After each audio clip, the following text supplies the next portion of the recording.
spouses,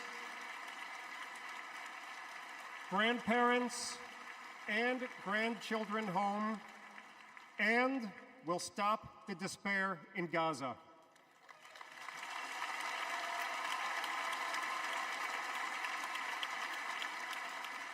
We are all deeply grateful to them. We're also profoundly thankful to you, the millions of people in the United States and all over the world who have been sending love, support, and strength to the hostage families. You've kept us breathing in a world without air.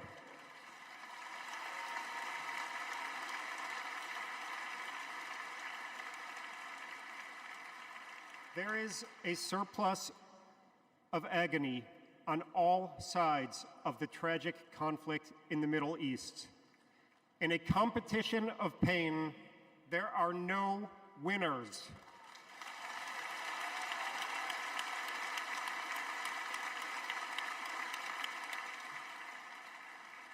In our Jewish tradition, we say, Kol Adam Olam Umlo'o.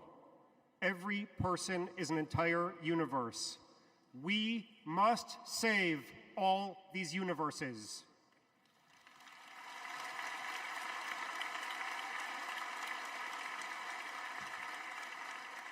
In an inflamed Middle East, we know the one thing that can most immediately release pressure and bring calm to the entire region.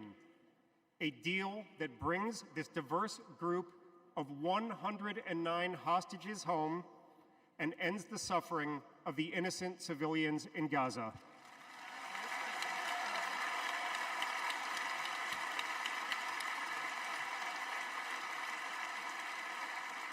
The time is now.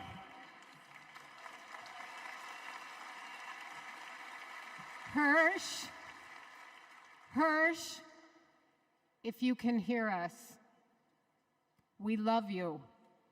Stay strong. Survive. Bring them home.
Now, some of you may have the wrongful impression that I'm about to sing with this man. That ain't gonna happen. But I'll tell you what, I want to bring you all to a street in Newark, New Jersey called Martin Luther King Boulevard. On that street was this incredible housing project called Brick Towers. We never mistaked wealth with worth. In those towers was a tenant president named Miss Virginia Jones. Her son was murdered in the 1980s in the lobby of one of those buildings, but she was a woman of invincible joy.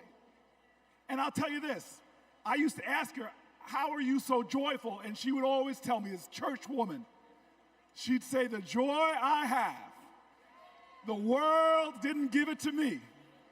Come on now, come on now. She taught me that you've got to generate the joy, that hope is the active conviction that despair will never have the last word. And so tonight, there are so many challenges in our nation. There are so many problems that we're facing. Heck, if America hasn't broken your heart, you don't love her enough. But yet, we will be joyful warriors. We are going to bring back to the journey of our nation joy. And if there's any tradition in America that has helped us to generate that joy, it has been the artists of America. It has been those folks bringing the rock and roll and the funk, bringing the gospel and the hard rock. Well, tonight we are blessed by one of those great American artists that helps us to cleanse our spirits, to raise our hearts, and to bring in that joy. Ladies and gentlemen, I give you one of the true greats in America, someone to bring the joy to this incredible arena, Maren Morris.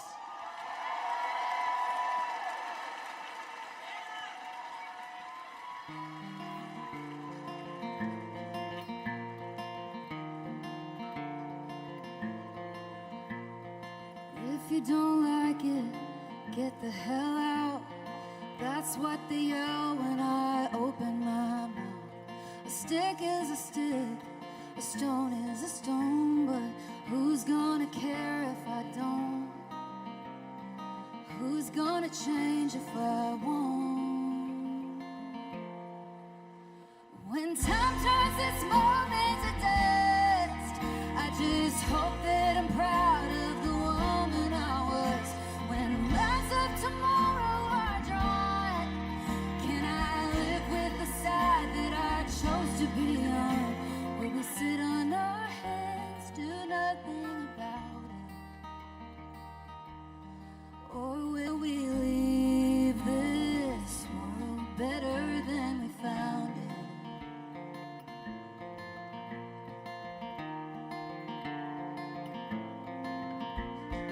Over and under and above the law, my neighbor's in danger. Who does he call when the wolf's at the door? What would you do? Shouldn't we try something new? We're over a barrel and at the end of one, two. When time turns this moment to dust, I just hope that I'm proud of the woman I was.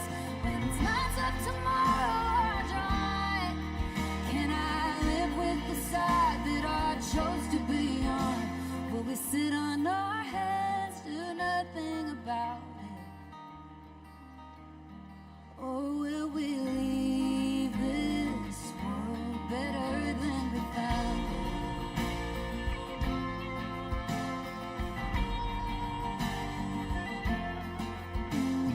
America, America, divided we fall. America, America, God save us all from ourselves and the hell that we built for our kids. America, America, we're better than this. When time turns this moment to dust, I just hope my son's proud of the woman I was. When lines of tomorrow are drawn, can I live with the side that I chose to be on? Will we sit on our hands, do nothing about it? Can we leave this world better than we found it? America, America.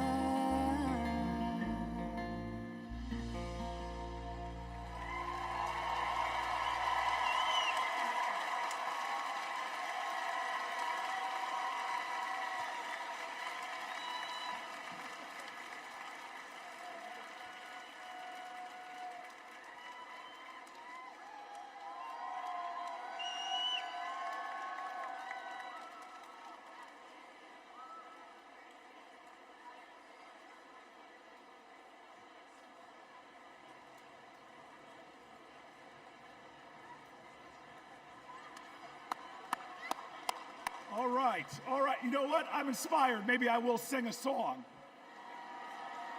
To Donald Trump, a little B.B. King classic, "The Thrill Is Gone."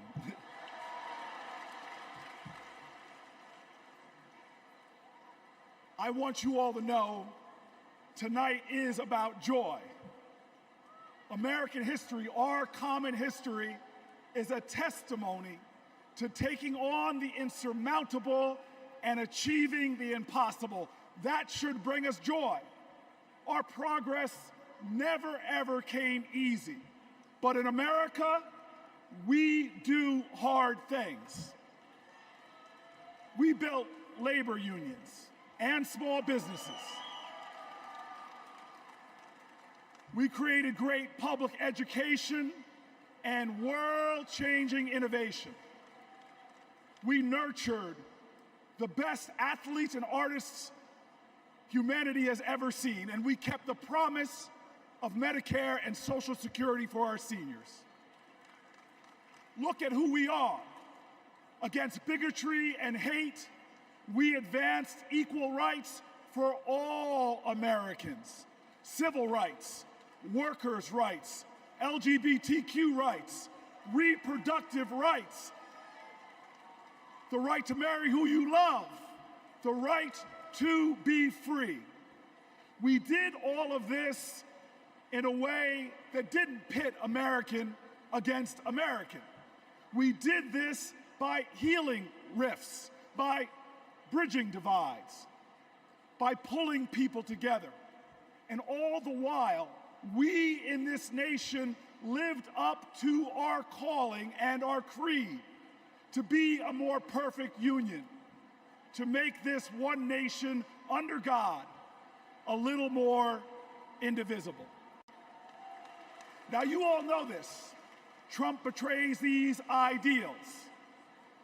He viciously attacks Democrats and Republicans. His put-downs know no shame. John McCain's military service, Nikki Haley's heritage, women, people with disabilities, trans people, our veterans. He is indiscriminate in his put-downs. His is the politics of smear and fear, not inspiration and elevation. Donald Trump speaks more of American carnage than American compassion. But in America, you can't lead the people if you don't love the people. All the people. Now, our nominees, Kamala Harris and Tim Walz, they bring the joy. Think about it. They're descendants of immigrants, shopkeepers, slaves, educators, people who faced pain with perseverance, people who met hate with love. They are the living dreams of their ancestors. But look in this arena, look around you right now. We are all our ancestors' wildest dreams.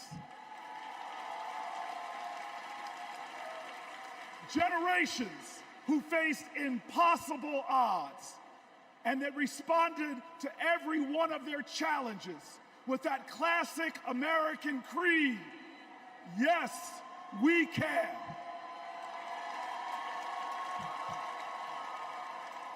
So there are doubters out there. There are people that doubt our collective strength. They want to tell us how bad we are. They want to say that they alone can save us. Well, we know that the power of the people is greater than the people in power. And we're not going to lose our faith. Look, I want everybody in here to let us all say it together. I believe in America. Let me hear you. I believe in America. I believe in America because our elders told us that no matter what the obstacle, like the gospel says, we shall overcome. I believe in America because our soldiers died on beaches and battlefields. They died at sea and in the air so that we could be free today and say together, I believe in America. I believe in America because our fighters fought at Stonewall. Our marchers marched in Selma. Delegates met at Seneca Falls. Every single one of them believed in America, even when America didn't believe in them. Say it with me now. I believe in America because King dared to dream the impossible dream, because Neil Armstrong went to impossible heights, and because when we elect Kamala Harris, there is not a boy or girl in America from any creed, color, or heritage that will ever think being President of the United States is impossible again. Say it with me. I believe in America, the land of hope and heroism. I believe in America, the land of courage and compassion. I believe in America, where we share common ground and common cause and one common destiny. And let me tell you, if you believe in America, if you love in America, then you will work for America.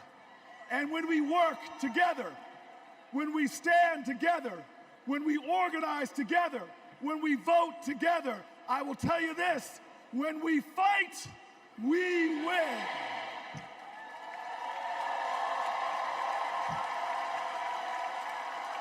Ladies and gentlemen, Veronica Escobar.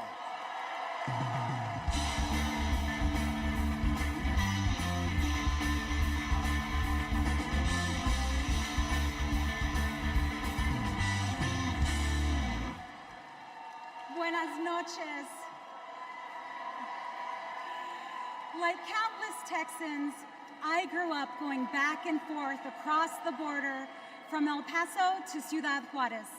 My family would shop, have dinner, go to the doctor, pick up medicines. The border is my beloved home, the place where my children grew up. Forget what you hear on the news. I'm from there.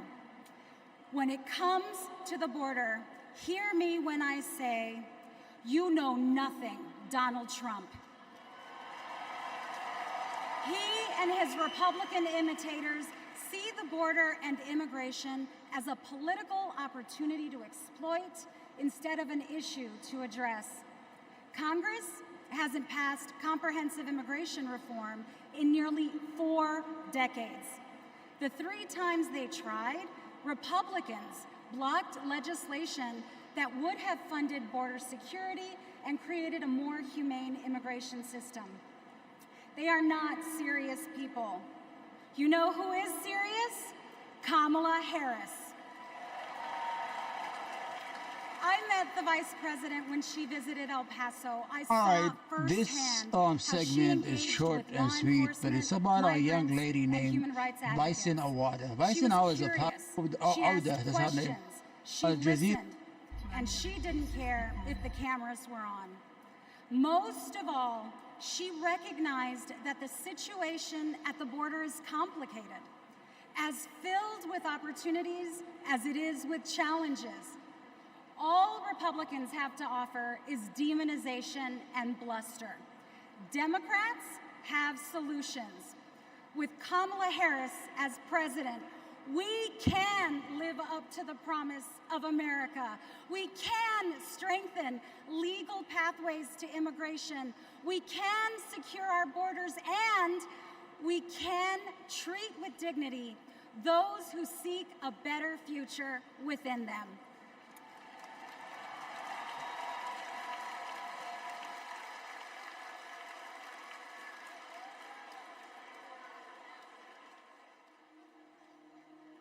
I have a question for you. Who really wants a solution at our border? Our administration worked on the most significant border security bill in decades. Some of the most conservative Republicans in Washington, D.C. supported the bill. Even the Border Patrol endorsed it.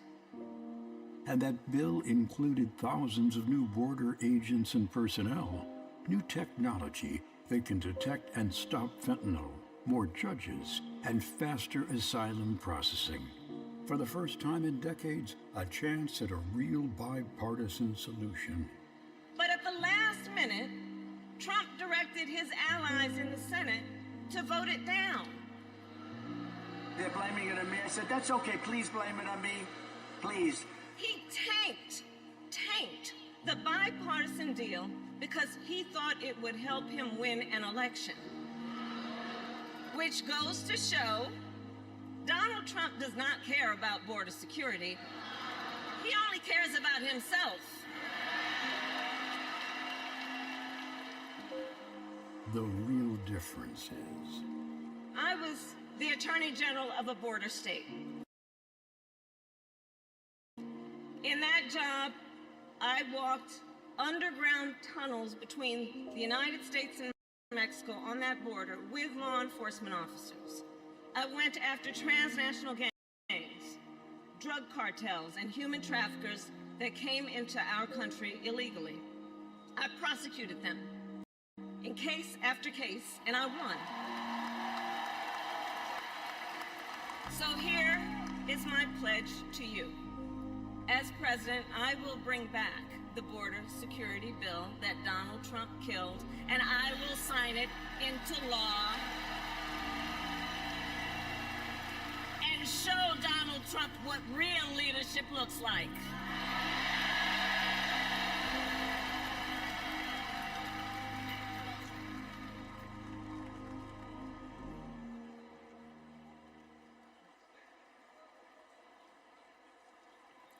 Please welcome Connecticut Senator Chris Murphy.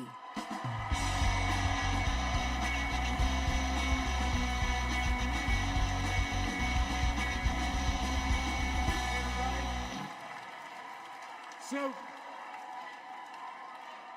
I just want to let you know, that everything that you just saw in that video, that's exactly what happened. I know because I was the Democratic senator who negotiated that bill to secure the border with President Biden and Vice President Harris. I want to tell you this as well. Donald Trump's allies weren't just in the room. They helped us write the whole bill. It was a bipartisan bill. It was a tough bill.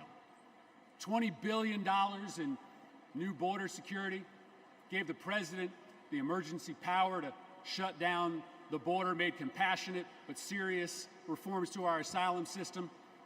One Republican said it would have had almost unanimous support if it weren't for Donald Trump. Trump killed that bill, and he did it because he knew that if we fixed the border, he'd lose his ability to divide us, his ability to fan the flames of fear about people who come from different places.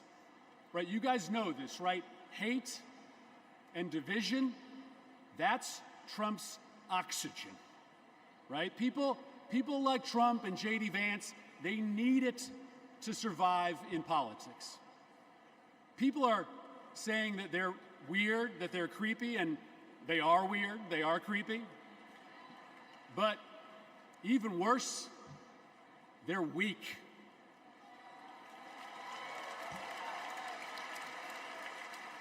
Kamala Harris is not weak. For 20 years, Kamala Harris has been tough as nails when it comes to securing our border. When she was a California prosecutor, she went after drug smugglers, human traffickers. She put 100 gang members away in a single sweep. Trump says that a safe nation can't be an immigrant nation. That's flat wrong, and Kamala Harris knows it. She knows this too. Engraved on the Statue of Liberty is a poem. The last line reads, "I lift my lamp beside the golden door." For generations, that lamp has called people to start a brave new life in America. My ancestors, your ancestors, and the parents of the next President of the United States of America. Kamala Harris knows that we can be a nation of proud immigrants and a nation of strong immigration laws. That's why when she's president, she will bring that border bill back, and Kamala Harris is going to pass it.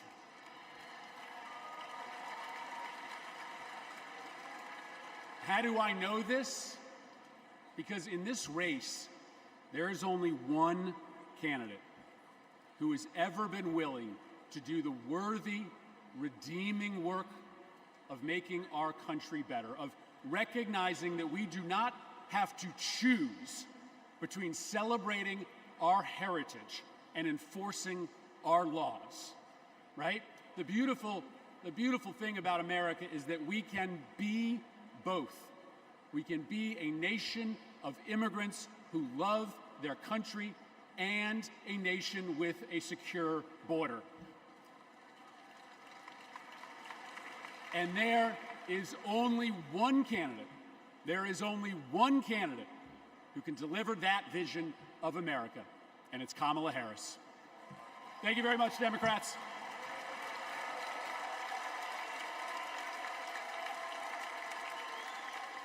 Please welcome Bexar County Sheriff Javier Salazar.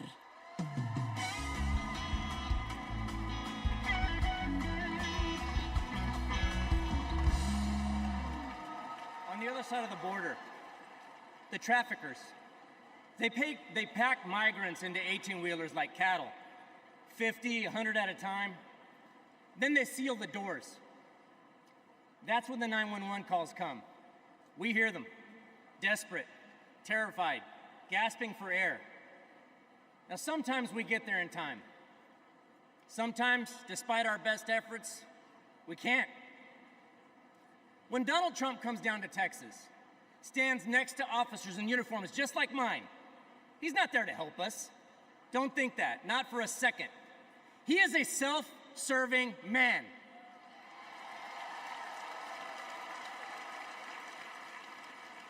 I mean, look, just like when he killed the border bill, he just made our jobs harder. Now, Kamala, on the other hand, has been fighting border crime for years. She's gone down to Mexico and worked to stop the traffickers. And when the traffickers didn't stop, she put them in jail. Now, down in my neck of the woods, we call that fooling around and finding out. I may be paraphrasing a bit. We protect them. Now, the border sheriffs that I know, right, and we're like Kamala. We protect and serve. We enforce the law. We show compassion. And we fight like hell to protect our border. Because as we've always known in Texas, cuando luchamos, ganamos. When we fight, we win.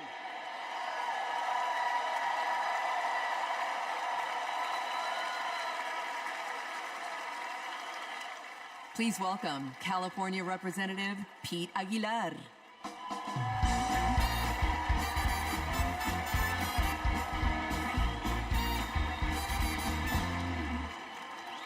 I'm Pete Aguilar, chair of the Democratic Caucus. For 4 generations, my family has called California home. I grew up in San Bernardino, a working-class community defined by family, faith, and hard work. These values, shared by Latino families across this country, are what made my family's American dream possible. And only Kamala Harris and Tim Walz will protect the American dream so that every family can earn a living, own a home, and reach their full potential.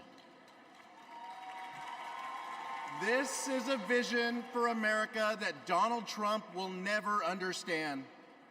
All he knows is chaos and division. He talks about tearing American families apart, pitting neighbor against neighbor, community against community. Compare that to what Kamala Harris has done as vice president. Almost 500,000 people who live here and are married to a U.S. citizen can now apply for lawful permanent residence. DACA recipients who graduated college have easier access to work visas. And we would have much more security at the border if Donald Trump hadn't tanked the bipartisan bill. Folks, we don't have to choose between a secure border and building an America for all. Under President Harris, we can and will do both. As a prosecutor, she took on transnational gangs and cartels. As president, she will fight for pathways to citizenship. And I can tell you, as the highest-ranking Latino in Congress, our community understands the stakes in this election because we believe in the promise of this country. We believe our nation is stronger when we keep families together. We believe our union is more perfect when dreamers become doctors, teachers, construction workers, and military service members. Latinos believe in that American dream and a brighter future. One where we secure our border, fix our broken immigration system, and unlock economic opportunity for all. And together, we will win. Thank you.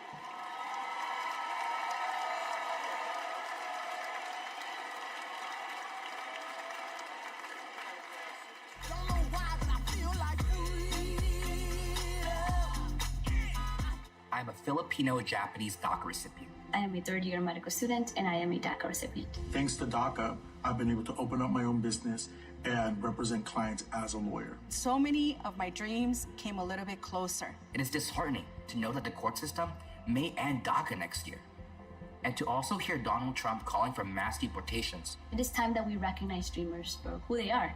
We are contributors to this great nation. I support Vice President Harris, who has continued to fight for DACA recipients. She was the one who stood with us, who sat with us, who heard our stories. We need a future President Harris to ensure that dreamers like me can continue to work and provide for ourselves, our communities, and our families.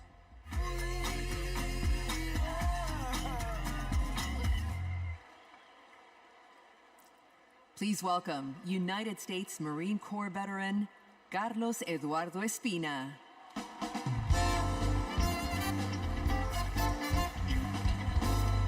Buenas noches, mi gente. My name is Carlos Eduardo Espina.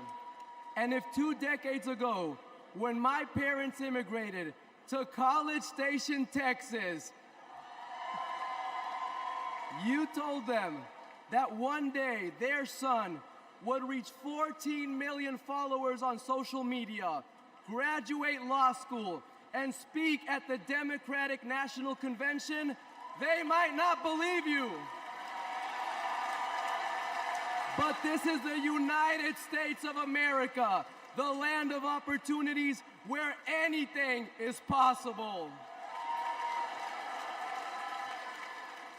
I know this because daily I interact with people who, like my parents, came to America to fulfill the dreams and ambitions that in their home countries were impossible.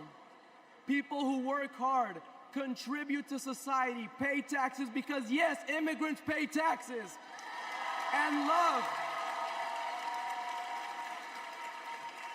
love this country deeply. The same people Donald Trump wants you to believe are poisoning the blood of our country. This is dangerous, and it is outright anti-American.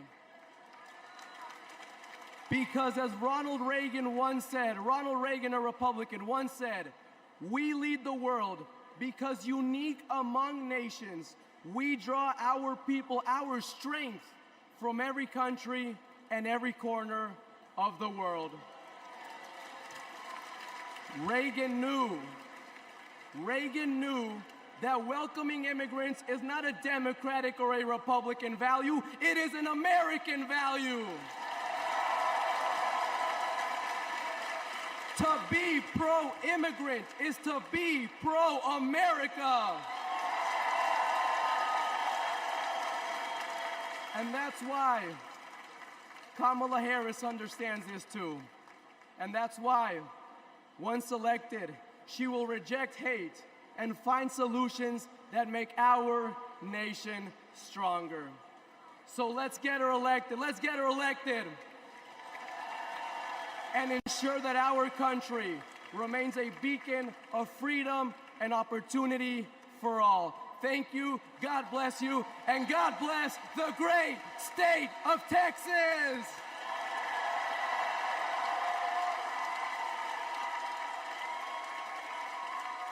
Please welcome former Homeland Security and Counterterrorism Advisor to Vice President Pence, Olivia Troy.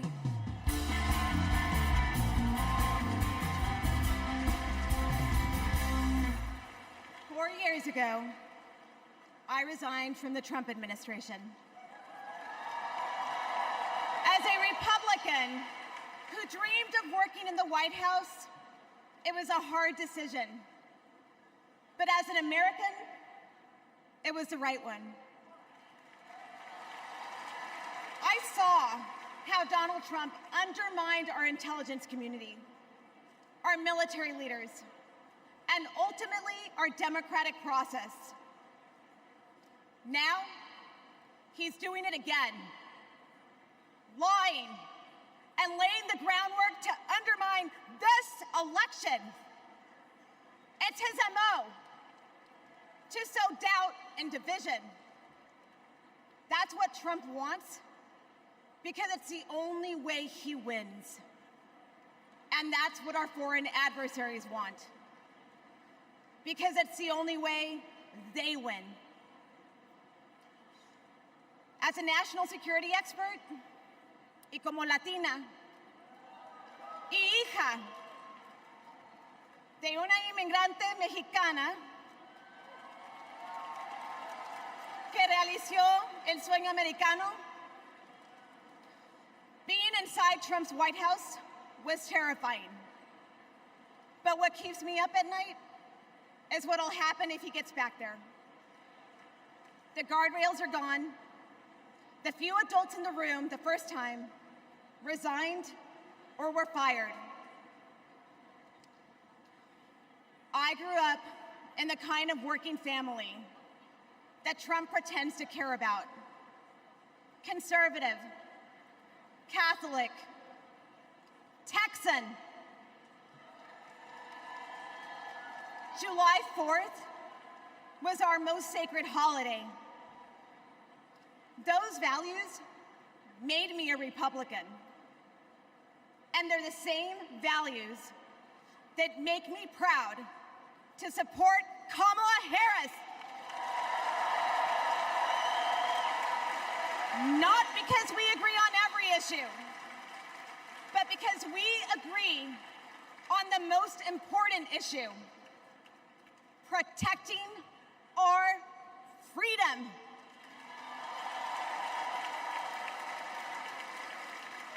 So to my fellow Republicans, you aren't voting for a Democrat. You're voting for democracy. You aren't betraying our party. You're standing up for our country. Thank you. Gracias.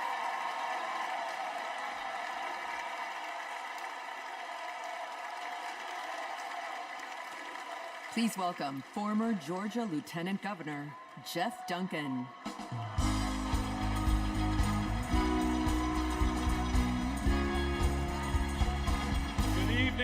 Good evening. I bring greetings from the great state of Georgia. So let's get the hard part out of the way. I am a Republican. But tonight, I stand here as an American.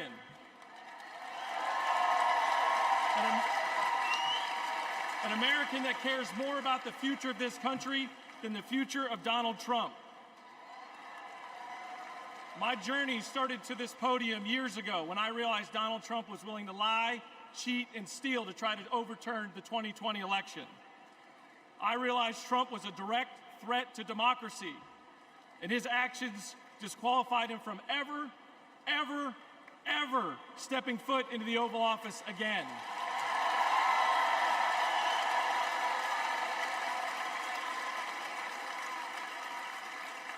I could spend my time revving up this crowd, but I'm certain I don't have to talk anybody out of voting for Donald Trump here.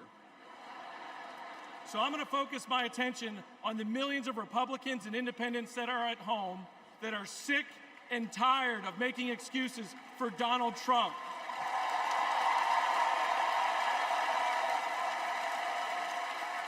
If Republicans are being intellectually honest with ourselves, our party is not civil or conservative. It's chaotic and crazy, and the only thing left to do is dump Trump.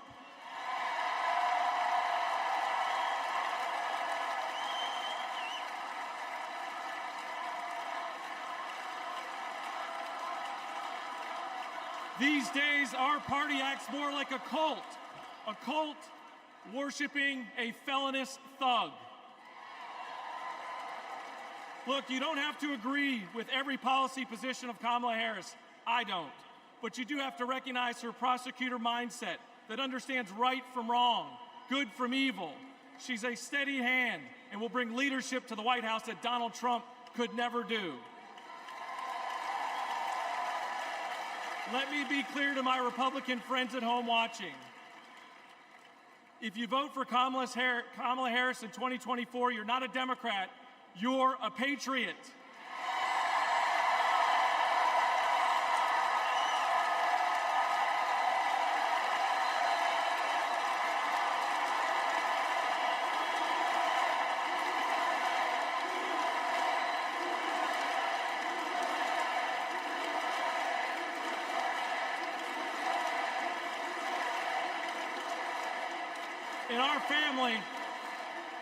In our family, my wife Brooke and I are raising 3 boys, and we have a family motto.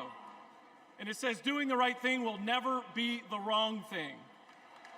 During 2020, during just the lowest of lows, when we had armed officers outside our house protecting us from other Republicans, Donald Trump had targeted us. My son came downstairs, and he handed me this coaster that I'd given him years before at a father-son retreat for our church. And he said, hey, Dad, doing the right thing will never be the wrong thing. Stay strong.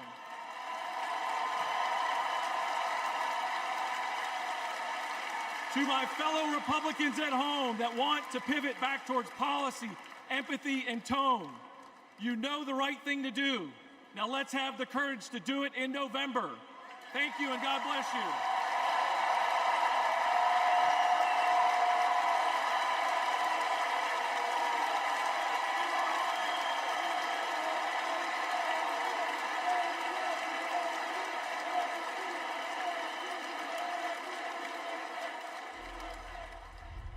We will never give up. We will never concede. It doesn't happen. You don't concede when there's theft involved. And after this, we're going to walk down, and I'll be there with you. We're going to walk down to the Capitol, because you'll never take back our country with weakness. You have to show strength, and you have to be strong. It does look like we're going to have an ad hoc march stepping off here. There's a crowd surge heading east. Mike Pence, I hope you're going to stand up for the good of our Constitution and for the good of our country. And if you're not, I'm going to be very disappointed in you. I will tell you right now.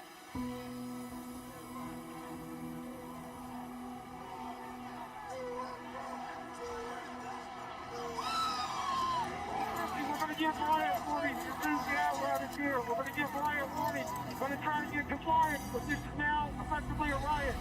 49 hours declaring it a riot. 5 to 50 to be advised, trying to bridge and get to the Capitol.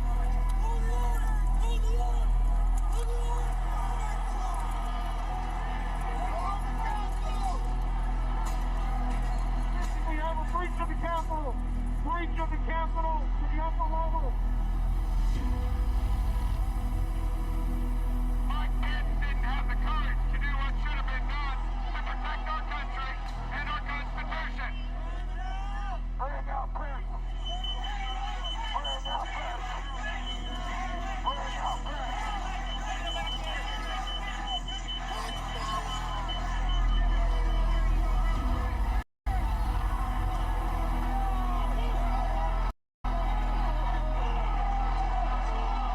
We can't hold this. We're gonna go commit people. Look at this vantage point, man. We're trying to hold the upper deck. We're trying to hold the upper deck down. We need an area for the House members. They're all walking over now through the tunnels. We need to move now. If we lose any more time, we may lose the ability to leave. So if we're going to leave, we need to do it now. We lost the line. We lost the line. All PD, pull back. All PD, pull back into the upper deck. ASAP. H208 with 4 members. The door's barricaded. There's people flooded the hallways outside. We have no way out. Officers still remaining on the House floor, so we can secure the members on the other side. Copy. Get them up!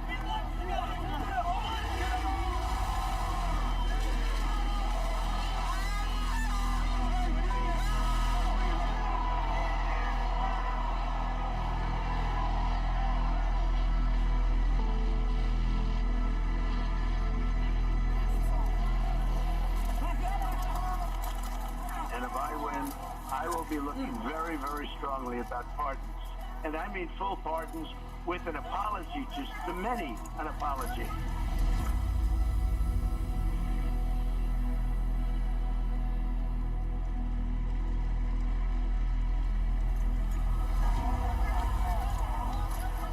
They were peaceful people. These were great people. The crowd was unbelievable. And I mentioned the word love, the love in the air. I've never seen anything like it.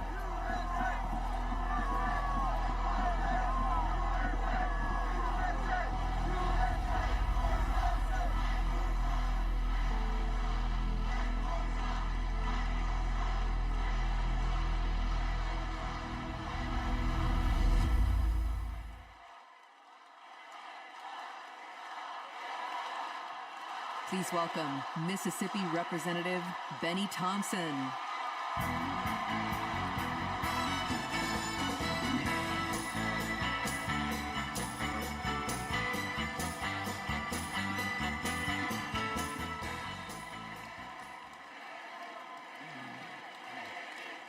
On January 6th, like most of my colleagues, I had one goal: to uphold the votes of the American people, the cornerstone of our American democracy. But as what you just witnessed, let me remind you that the members of that violent mob had another goal. They wanted to stop the peaceful transfer of power for the first time in American democracy. Thank God they failed. Because in this country, we settle our differences at the ballot box, not through violence. It took a long time to get here, and we are not going back. Because I remember that dark history. It's my own history. In this life, my father never cast a vote because of Jim Crow. So I dedicated my career to protecting the votes against violence and discrimination. You can imagine what I felt on January 6th when I saw with my own eyes those insurrectionists trying to take that away. They did it to rob millions of Americans of their votes. They did it because Donald Trump couldn't handle losing. He lied about the election fraud. He called his conspiracy-led mob to Washington. He would rather subvert democracy than submit to it. Now, he's plotting again. His campaign proclaims that elections won't end until the moment of inauguration. We will win or it was rigged. We win or else. This is Donald Trump's America. Elections are about choice. Choose democracy, All right, not this political violence. segment is short. Choose the America we've always taught our children to love. Choose Kamala Harris.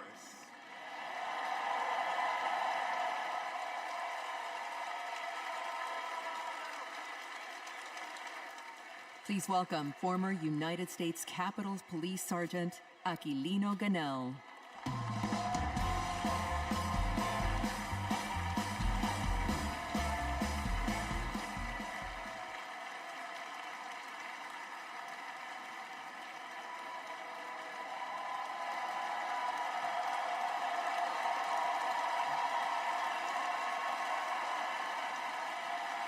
Thank you. Thank you.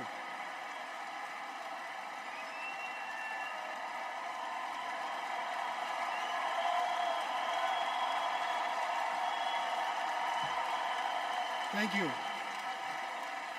Before I begin, I need to acknowledge the sacrifices that 5 officers who died as a result of January 6 made on that day.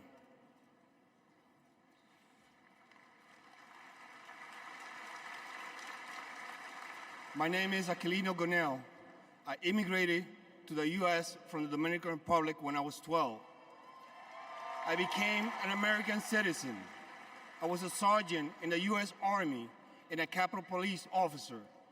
I had seen violence while serving in Iraq, but nothing prepared me for January 6. We officers risked everything to protect innocent people. We were beaten and blinded. I was assaulted with a pole attached to the American flag.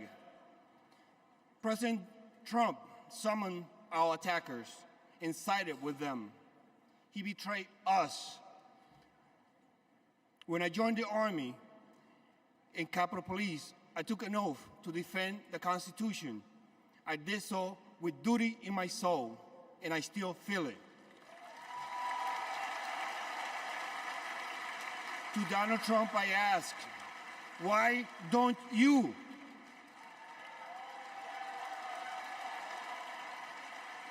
On January 6, I nearly died protecting the Capitol, and I will do it again for our democracy. The way to preserve it is to elect Kamala Harris, our first female commander-in-chief.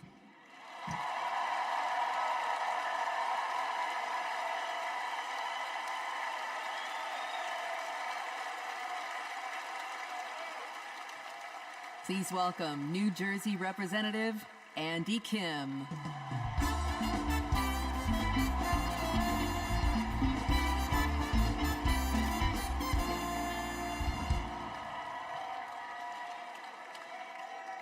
When I was a kid, my parents brought me to the Capitol. They taught me that it's sacred ground, a symbol of our democracy. When I got to Congress, I was excited to bring my little boys to the same beautiful building. I asked them, "Do you like the Capitol?" And my oldest son, Austin, said, "I love the Capitol, and lowercase too." They are so sweet. But shortly after, we saw something unimaginable. A mob tearing down flags, assaulting police officers. That night, I walked into the rotunda. The floor was covered in broken glass and garbage, strewn with the chaos unleashed by Donald Trump. And I thought to myself, how did it get this bad? So I did the only thing I could think of. I grabbed the trash bag and started cleaning up.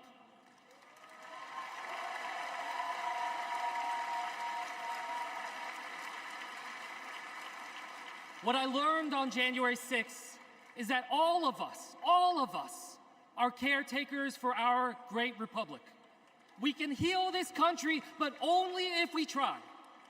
Many of you are doing your part through your voices and your votes. Always remember, this chaos that we see, it doesn't have to be this way.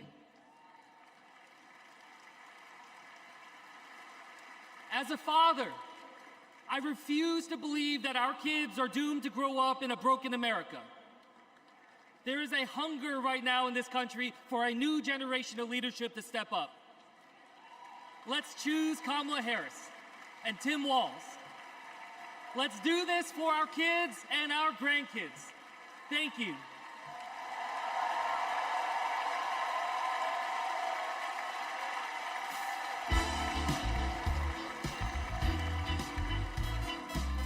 Please welcome Olivia Juliana. Hello from a proud Texas Democrat. This November, I'll cast my first vote in a presidential election ever. The fact is, our right to vote is under attack. I've seen it. Long wait lines. People blocked from registering to vote. Texans denied our voice. Donald Trump's Republicans are making it harder for us to vote, but we won't let them get away with it. And Kamala Harris won't let them get away with it either. She's fought for our freedoms. She's fought for our voice, but we will only be heard if we vote. As the saying goes, if you're not at the table, you're on the menu. So Gen Z, let's take our seat in our democracy and cast our ballots this November for Kamala Harris and Tim Walz. And now, ladies and gentlemen, American icon Stevie Wonder.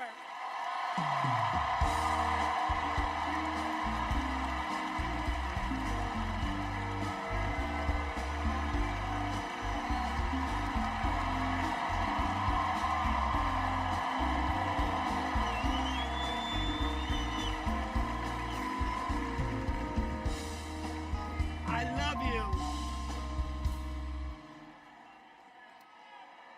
I just want to say, I love you. I love you. And every song that I've sang, every song that I've written, it's because of my love for you right here. But this year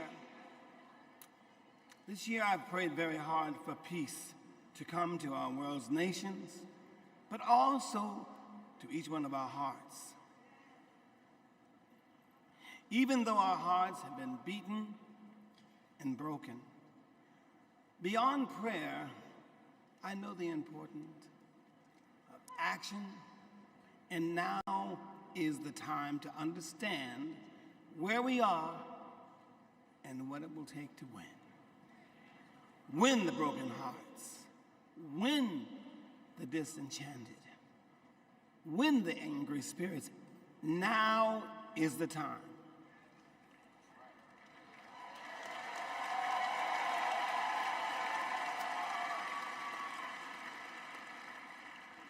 This is the moment to remember when you tell your children where you were and what you did. As we stand between history's pain and tomorrow's promises, we must choose courage over complacency.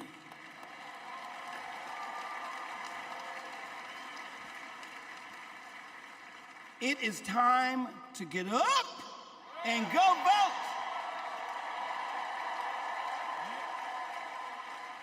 Listen, the choice is clear. Clear than anyone else is saying. Did you hear me? Clear than anyone else is saying. You feel me? We need to choose joy over anger, kindness over recrimination, and peace over war. Every time.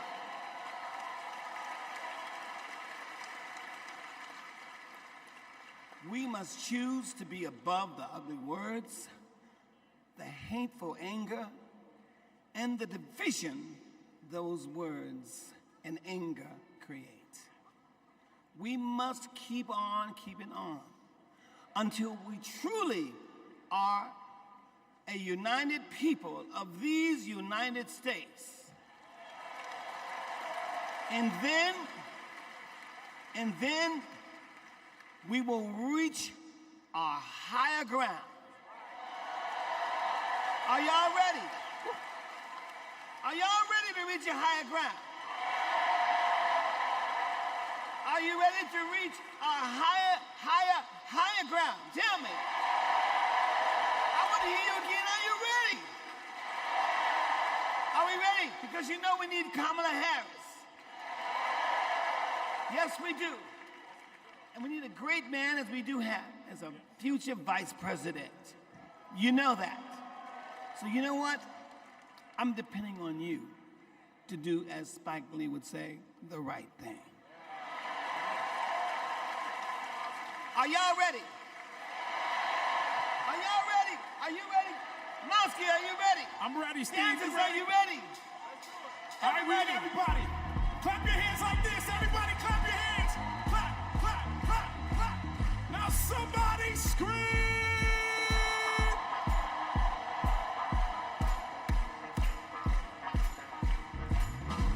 Here we go.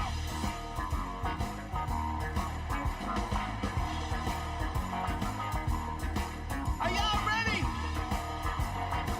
Well, you're going to have to get louder than that. I want y'all to sing it with me. Come on. People. People.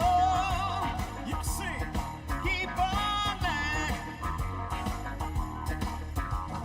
Soldiers. Y'all say keep on one. Yeah. Whoa. Keep on turning. 'Cause it won't be too long. Are y'all with me?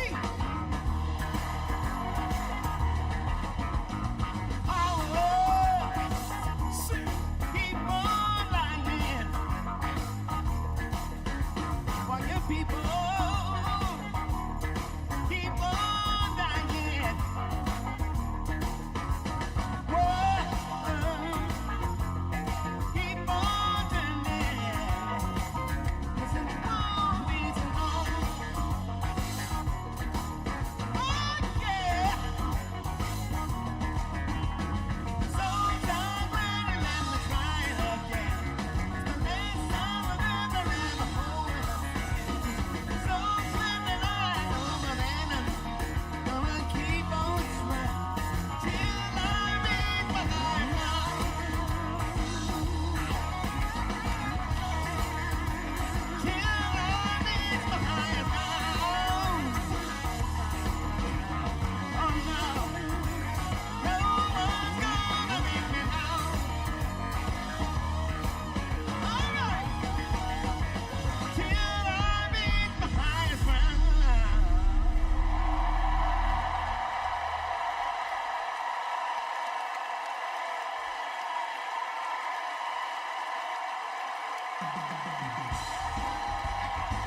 Somebody scream.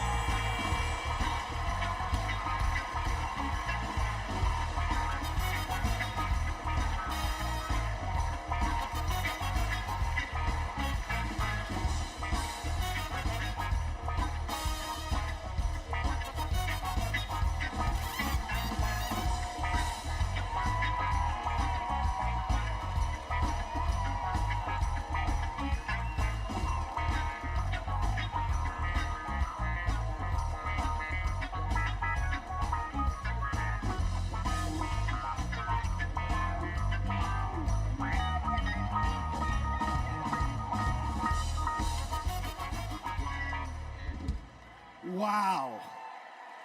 Wow. Wow. I couldn't see the rest of y'all, but from back, Nebraska was getting down. Stevie's song is powerful, but so was his words. He said courage over complacency. He gave us a call in his remarks. But now I gotta tell you, the party is gonna keep going. We're just getting started, y'all.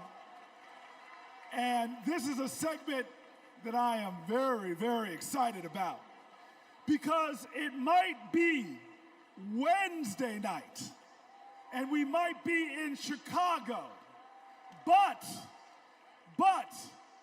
it's starting to feel like something I've wanted to say my whole life. Live from New York, it's Saturday night. Please welcome Kenan Thompson.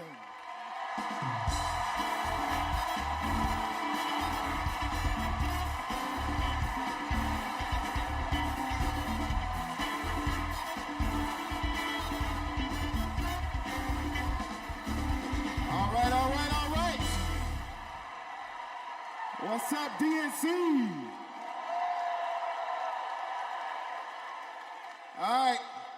Y'all remember this big old book from before? When Colorado Governor Jared Polis ripped a page out of it? This is Project 2025, the Republican blueprint for a second Trump term.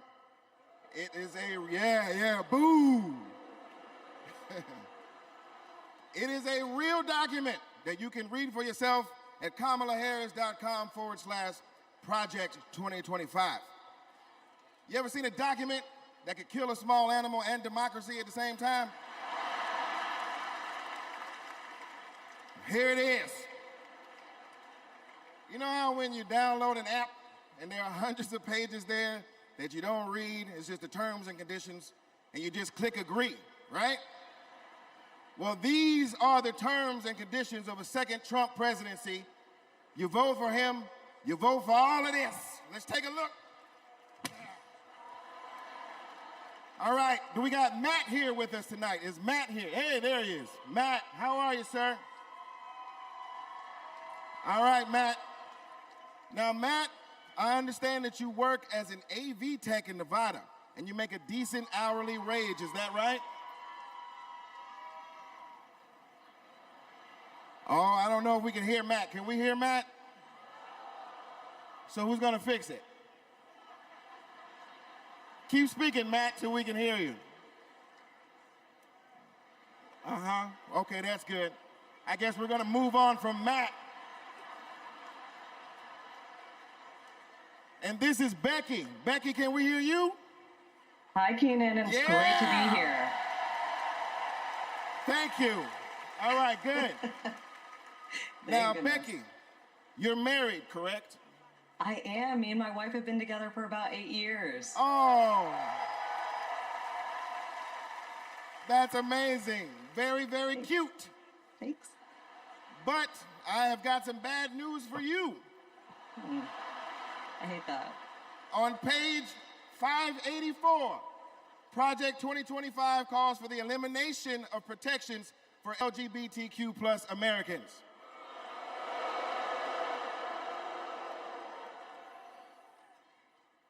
So yeah, right back to the Stone Age. I'm afraid so. Right back to the Stone Age. That's terrible. Yeah, it is.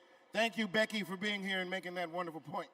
All right, next up, we have Nirvana. Nirvana, are you with us?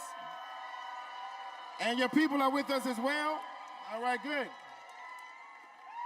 Now, Nirvana, I understand that you are on insulin to manage your diabetes, yes?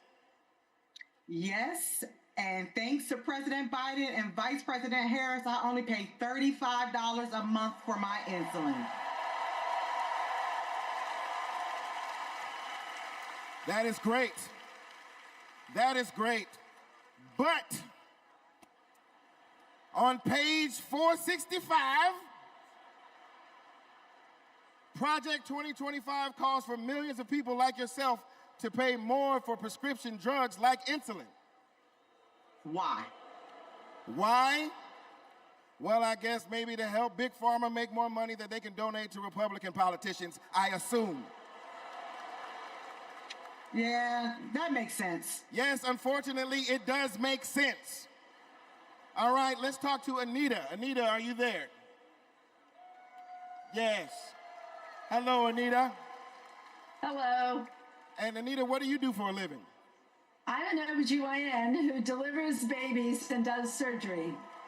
An OBGYN. She is an OBGYN that delivers babies. Uh-oh. Uh-oh, yeah. It's bad news, isn't it? It sure is. On page 459, Project 2025 resurrects a law from the 1800s called the Comstock Act to ban abortion nationwide and throw healthcare providers in jail. Oh my God, that is awful. Yes, it is awful. All right, let's do one more. Is Sharia with us? Sharia, are you there?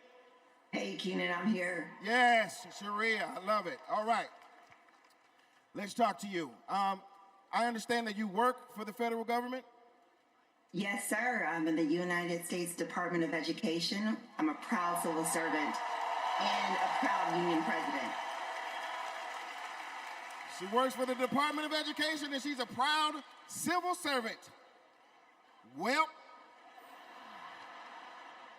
unfortunately for you, on page 78, Project 2025 calls for President Trump to purge the civil service of everyone who isn't a MAGA loyalist. Are you a MAGA loyalist?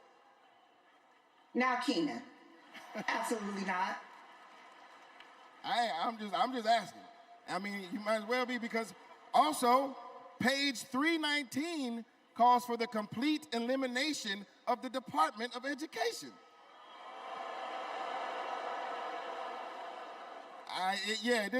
There's a bunch of stuff in here, but that's all we have time for at the moment. Just remember, everything that we just talked about is very real. It is in this book. You can read it online at kamalaharris.com/Project 2025. And most importantly, you can stop it from ever happening by electing Kamala Harris as the next president of the United States.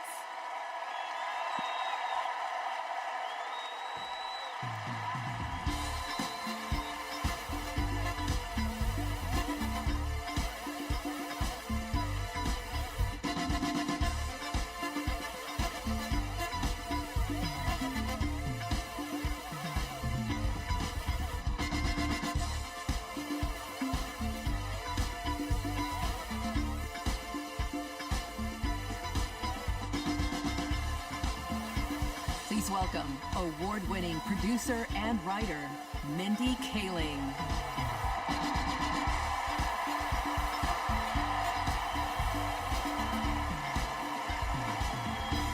Good evening, everyone. Hello. Hello and welcome. Welcome to the third night of the Democratic National Convention. My name is Mindy Kaling. Thank you. For those of you who don't know me, I am an incredibly famous Gen Z actress who you might recognize from The Office. Thank you, The Mindy Project. Or as the woman who courageously outed Kamala Harris as Indian in an Instagram cooking video. Yes, you're welcome. I am so proud to be here supporting my friend.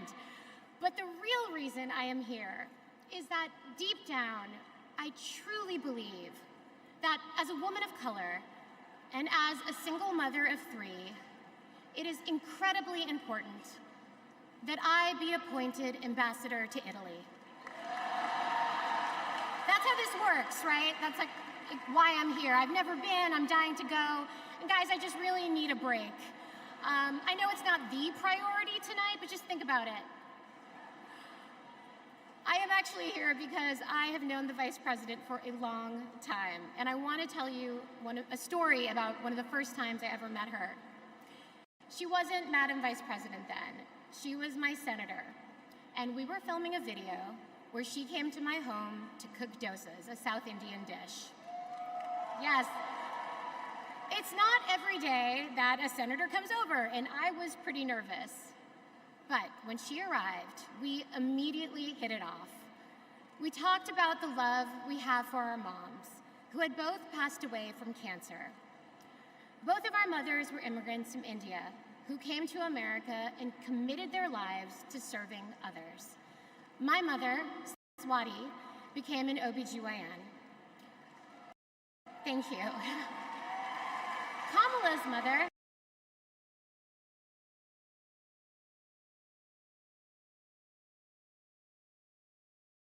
Shyamala, became a scientist with a PhD who dedicated her life to trying to find a cure for cancer.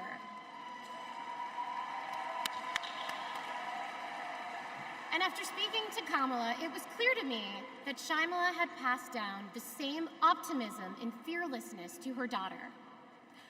But the thing I remember the most about the Vice President is that Kamala Harris can cook. Guys, she was so much better than me. But she also knew that my family was watching. So, as she gently corrected my sloppy dosa making, she was complimenting me every step of the way, making sure that my daughter Kit heard how good of a cook I am. She had no desire to be seen as better than anyone else. She just wanted my kid to be impressed with her mom. And when she finally bit into my dosa, she looked at me and said, really good, and then never took another bite again. Yes, but it is that warmth, that generosity of spirit that I know she will bring to the White House as our next president. Kamala Harris cares deeply about other people.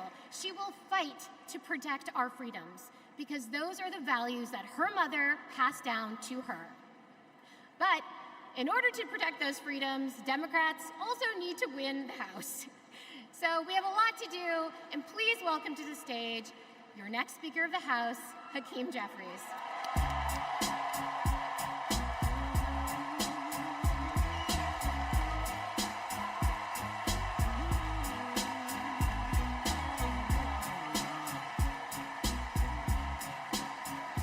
Good evening, Democrats.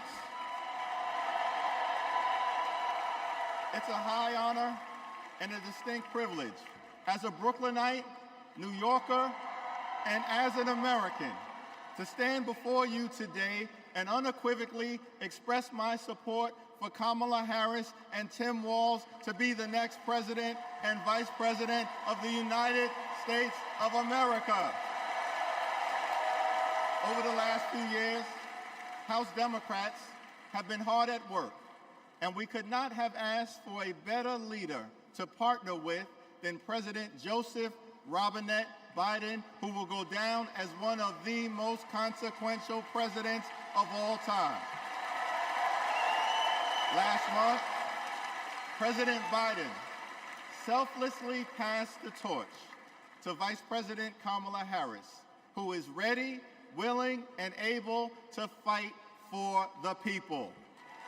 Kamala Harris is a courageous leader, a compassionate leader, and a common sense leader who will deliver real results for everyday Americans. Kamala Harris is fighting for our freedom. Kamala Harris is fighting for our families. Kamala Harris is fighting for our future. Together, let's make Kamala Harris the 47th President of the United States of America.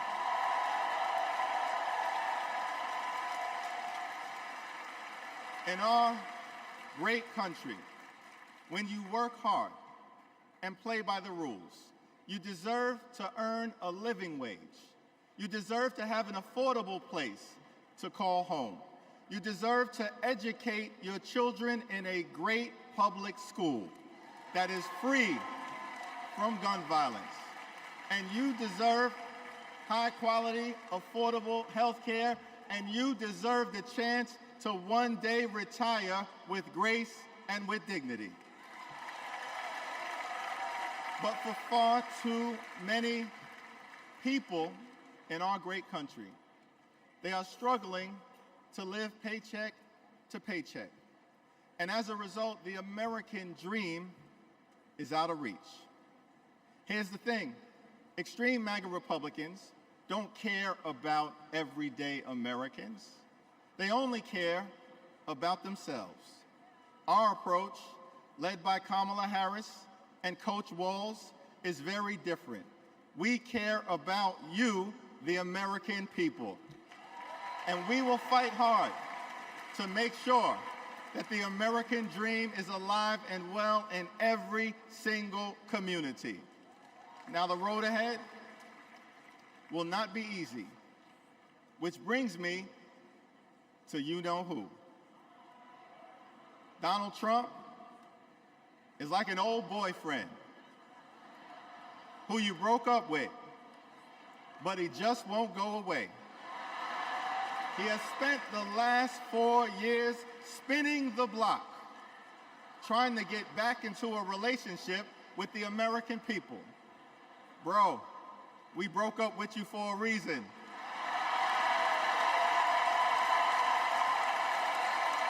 Trump was the mastermind of the GOP tax scam, where 83% of the benefits went to the wealthiest 1% in America.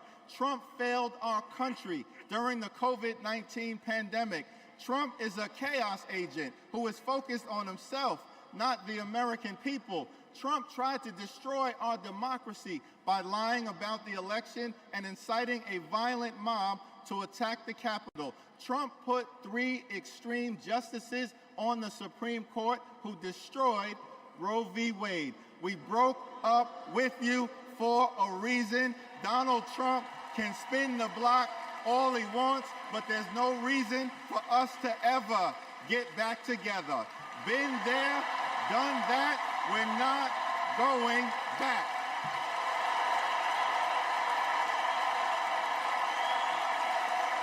Kamala Harris and House Democrats will always put people over politics. Kamala Harris and House Democrats will lower costs and grow the middle class. Kamala Harris and House Democrats will fix our broken immigration system and secure the border. Kamala Harris and House Democrats will strengthen the relationship between the police and the community. Kamala Harris and House Democrats will continue to combat the climate crisis with the fierce urgency of now.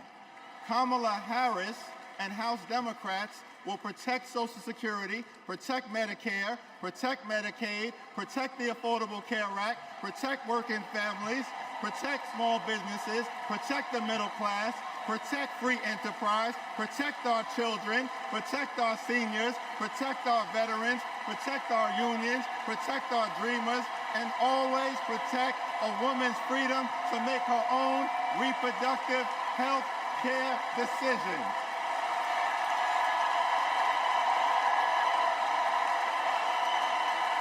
The extreme MAGA Republicans want to divide us. But the Constitution promises equal protection under the law. We are one nation, under God, indivisible, with liberty and justice for all. Together,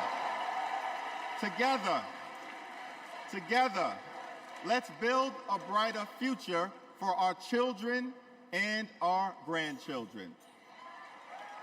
In the Old Testament, Book of Psalms, the scripture tells us that weeping may endure during the long night, but joy will come in the morning. Here's how we do it. Strategize on Sunday. Meet the moment on Monday. Take it to them on Tuesday. Work it out on Wednesday. Thank the Lord on Thursday. Fight the power on Friday. Set it off on Saturday. Get a few hours of sleep, wake up the next day, and do it all over again until joy, joy, joy comes in the morning.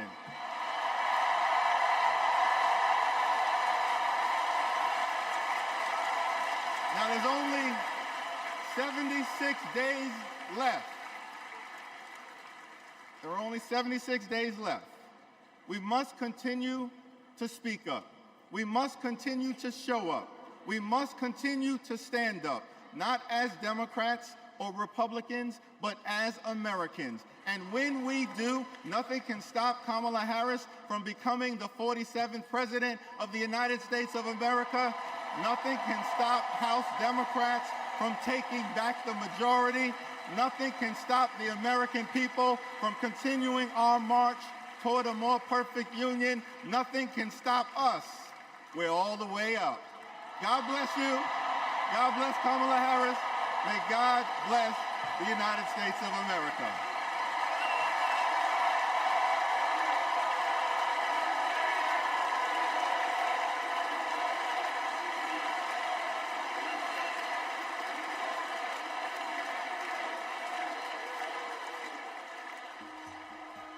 You want to go outside today? Yeah. Want to go put your shoes on? Yes. Let's go outside. Ruby is 2 years old. I'm starting to think, will she be an iron worker like her dad? I hate to break it to you, but I'm not a billionaire.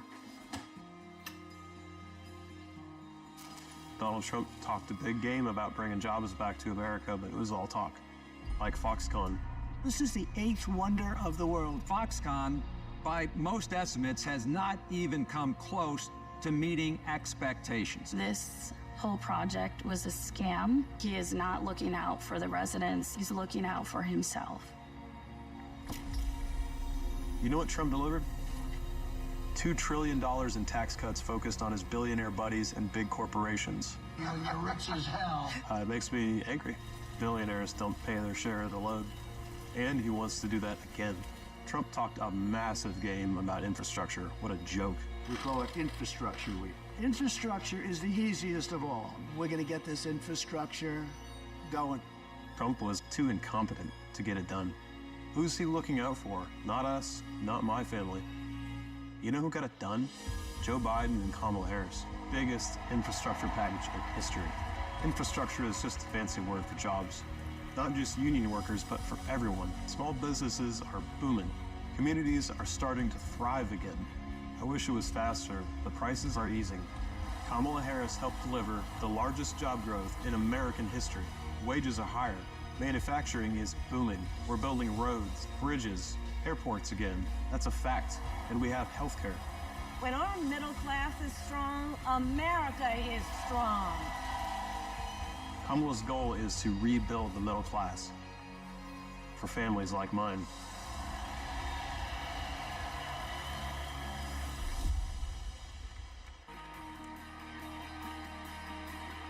Please welcome. Thank you. Whoa.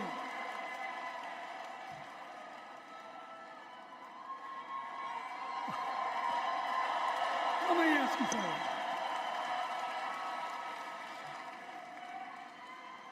After the last 2 days,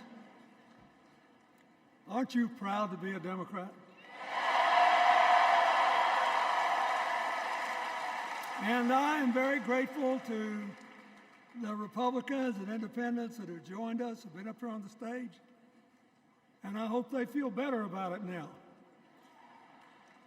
Because I've seen all these things that even I have to be reminded of from time to time when I get my spirits down. I love seeing the Obamas here. I love seeing President Biden. And I thought Hillary gave a great speech, too. And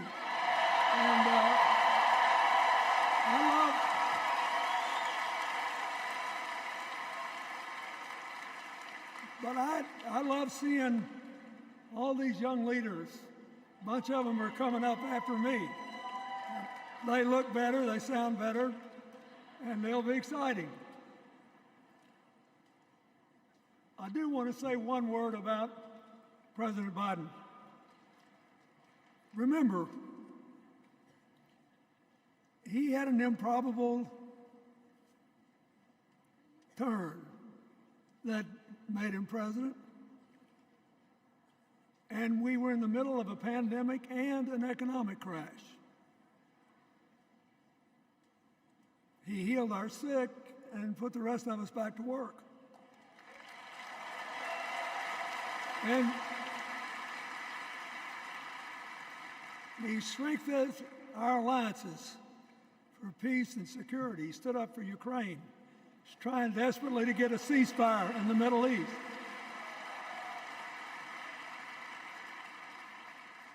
And then he did something that's really hard for a politician to do. He voluntarily gave up political power. And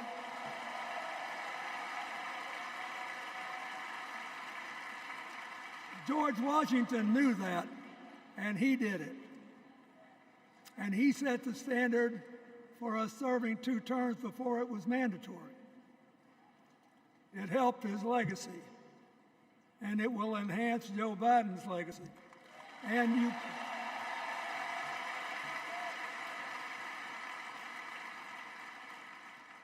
it's a stark contrast to what goes on in the other party. So I want to thank him for his courage, compassion, his class, his service, his sacrifice.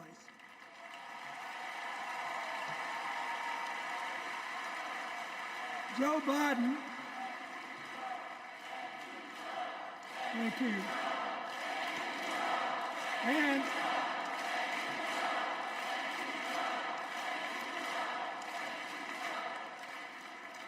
he kept the faith, and he's infected a lot of the rest of us.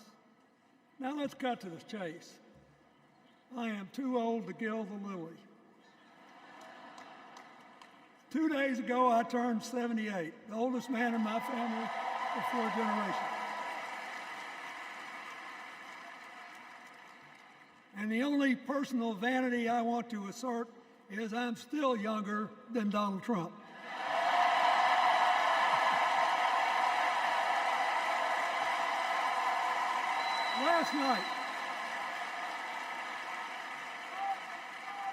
Last night, in what I thought was a very moving series of episodes, we nominated Kamala Harris and Tim Walz.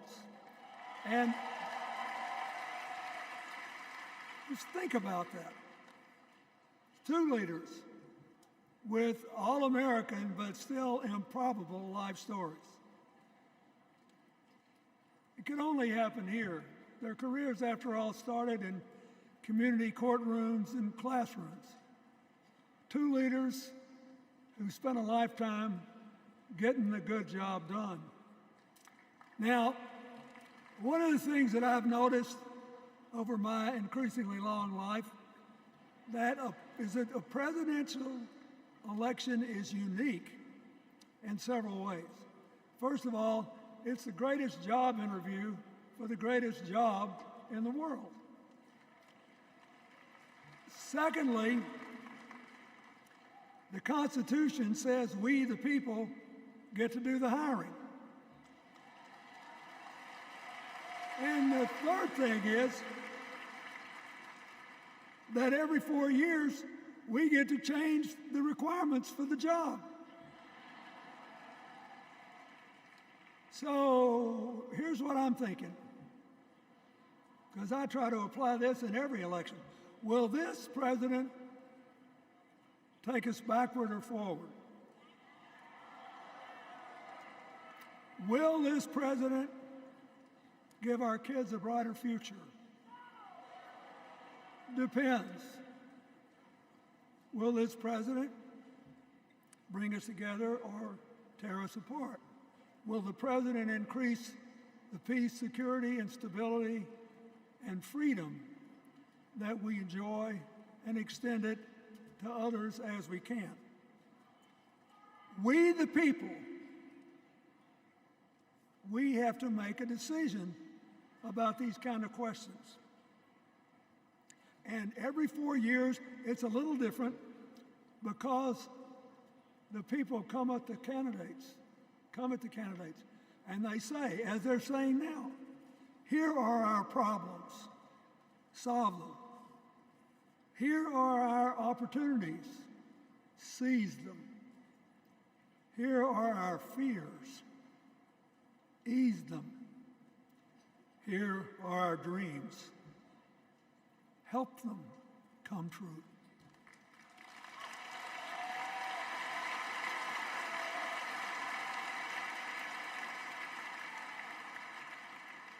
A president can answer that call by saying, I'll do my part, but you have to help me. We have to work together. Or you can dodge what needs to be done by dividing, distracting, and diverting us. So in 2024, we got a pretty clear choice, it seems to me.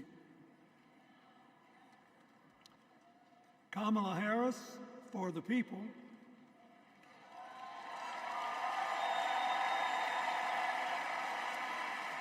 and the other guy who's proved even more than the first go-around that he's about me, myself, and I know which one I like better for our country.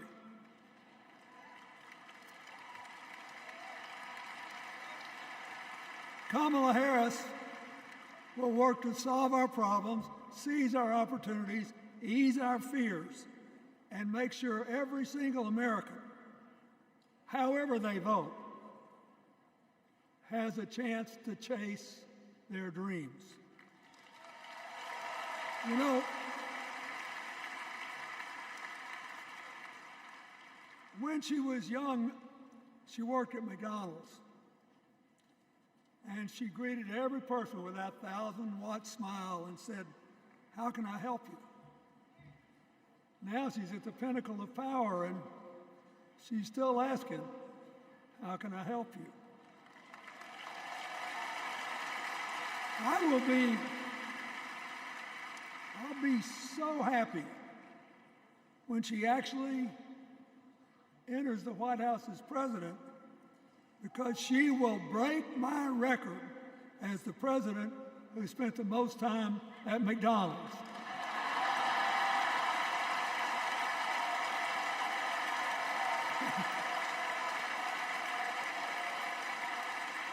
Now, but we got an election to win.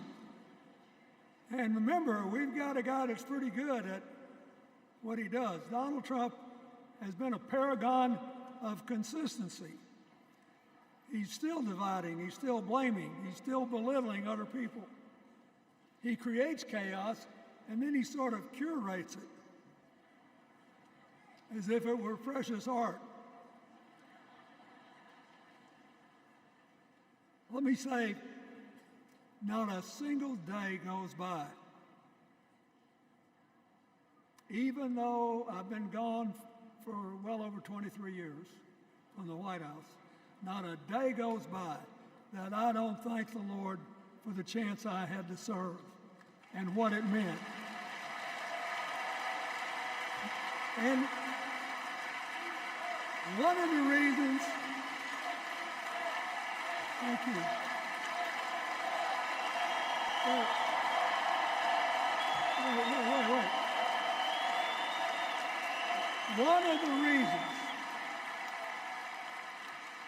One of the reasons I love the job so much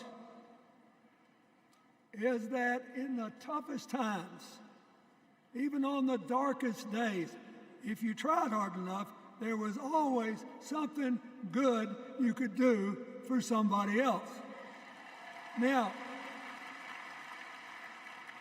some days that's not easy to do. You've got to deal with all these emergencies, or there's something going on here, there, or yonder. But Kamala Harris is the only candidate in this race who has the vision, the experience, the temperament, the will, and yes, the sheer joy to get something done.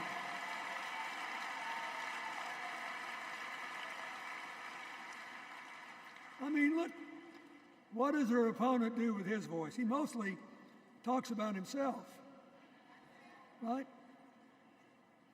So the next time you hear him, don't count the lies.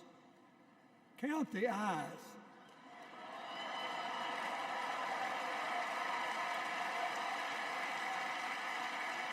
Count the eyes. His vendettas, his vengeance, his complaints, his conspiracies. He's like one of those tenors opening up before he walks out on stage, like I did, trying to get his lungs open by singing, me, me, me, me, me, me.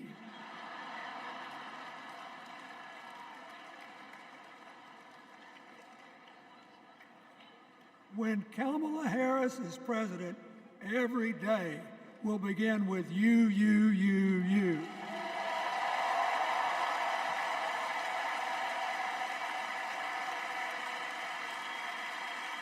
So, we got to ask ourselves the questions if we're going to hire a president. Do you want to build a strong economy from the bottom up and the middle out? Or do you want to spend the next 4 years talking about crowd size?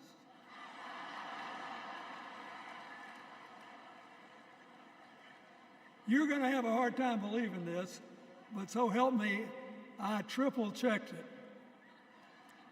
Since the end of the Cold War in 1989, America has created about 51 million new jobs.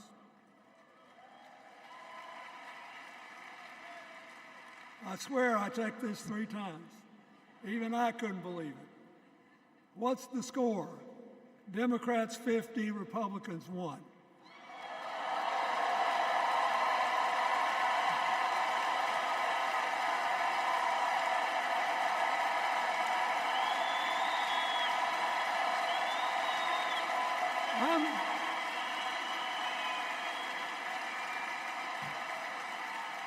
I'm glad that we've got a championship winning coach on our team.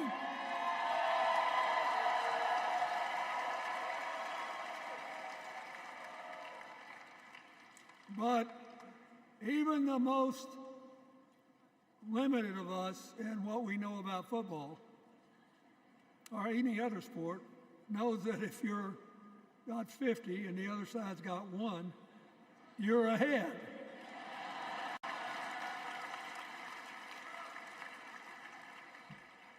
What about affordable housing? It's a terrible problem in America now. We need more. And affordable health care.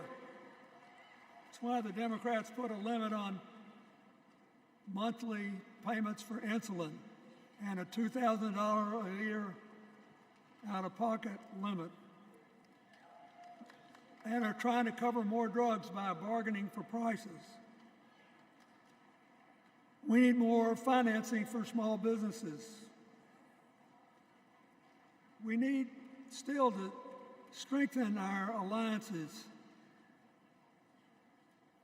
I almost croaked in the first debate of this election season when President Trump said nobody respected America anymore like they did when he was president. Wait. And with a straight face. Look, you got to give him. He's a good actor. With a straight face, he cited as evidence of the respect that existed for us when he was there the presidents of North Korea and Russia.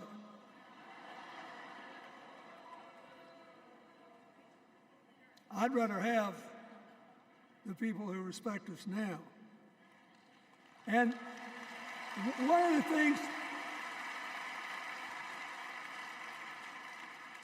one of the things is when you send a signal to the other countries, you want them to know whether they agree with you or not, at least that you're on the level. Here's where you are and what you believe. What are they supposed to make to these endless tributes to the late, great Hannibal Lecter?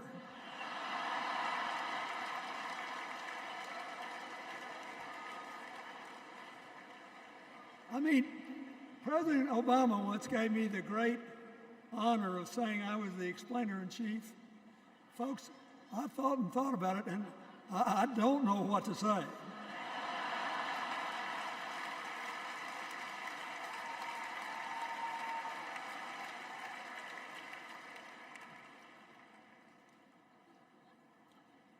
Like Hakeem Jeffries, I too want an America that's more joyful, more inclusive, more future-focused. Just think what a burden it's been on us to get up day after day after day after day, buried in meaningless hot rhetoric, when there's so many opportunities out there, so many problems that need to be solved. I want that. And that's the America Kamala Harris will lead. And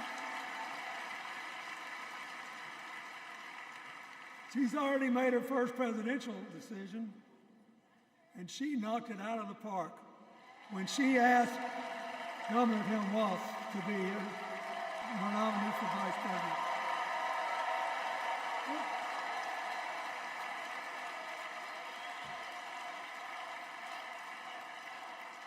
As they used to say when I was a young man growing up in Arkansas, you do not have to be all broke out with brilliance. You just look at Tim Walz, listen to him, follow his record as a teacher, as a coach, in the National Guard, as a congressman, where he was the only Democrat, save one, elected in that district in more than 100 years. And he stayed a long time.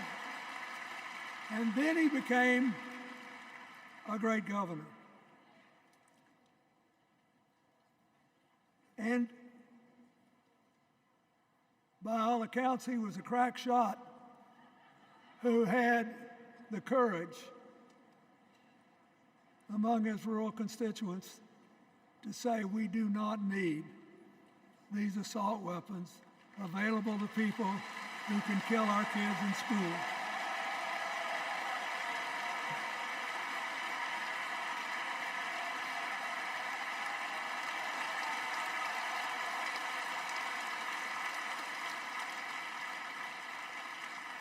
So, armed with her first decision, Kamala Harris confronts an interesting dilemma. We're going to walk out of here feeling pretty good, I think. We've got energy, we are happy, we feel like a load's off our shoulders.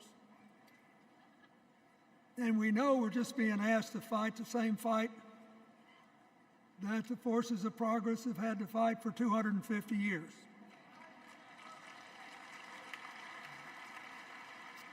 In the face of stiff and often violent opposition, we have to find a way to go forward together, where we the people make our union more perfect. So, that's a good thing. How could we possibly lose? Kamala Harris has fought for kids her whole life that were left out and left behind. She's taken on gangs trafficking across the border. She's fought to protect the rights of homeowners. She's been our leader in the fight for reproductive freedoms, and we know a majority of the American people are with us on that.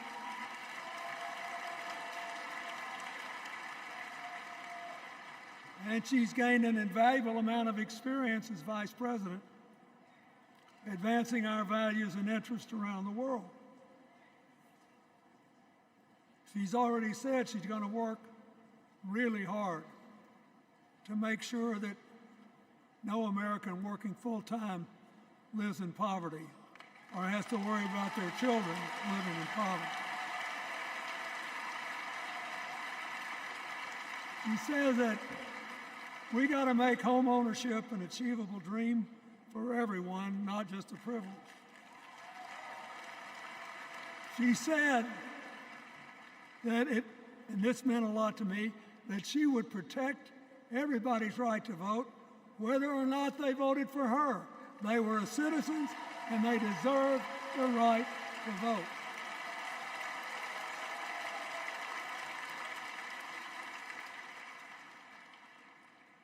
The other day, her opponent implied that as his people voted one more time, they'd be able to rig it from now on and they wouldn't have to vote again.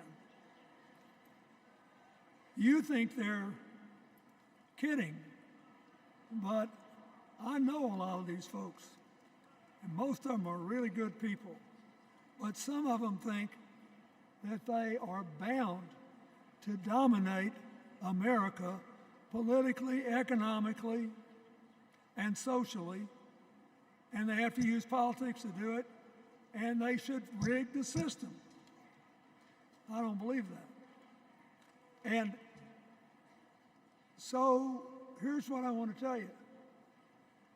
We've seen more than one election slip away from us when we thought it couldn't happen, when people got distracted by phony issues or overconfident. This is a brutal, tough business. I want you to be happy. One of the reasons that President-to-be Harris is doing so well is that we're all so happy.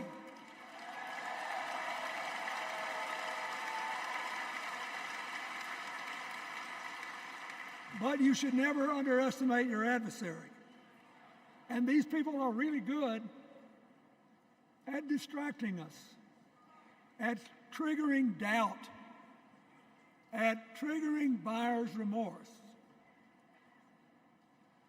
As the Obama said so eloquently last night, they are human, you know. They're bound to make a mistake now and then. We got to be tough. And so,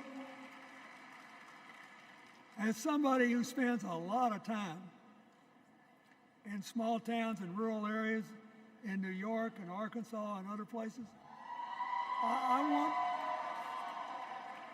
I urge you to talk to all your neighbors.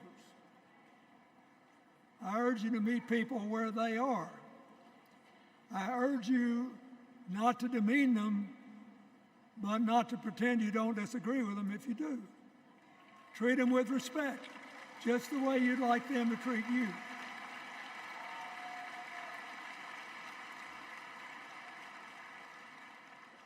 Ask for their help and then follow our leader, Kamala, and ask them, how can I help you? We Democrats right now have a lot of hay in the barn. We've got massive achievements, massive advances, but there's still a lot of slips between today and Election Day that we have to navigate. And so,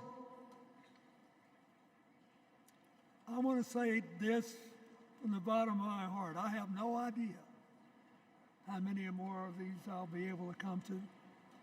I started in '76, and I've been to every one since. But no, 72. Lord, I'm getting old. But here's what I want you to know. If you vote for this team,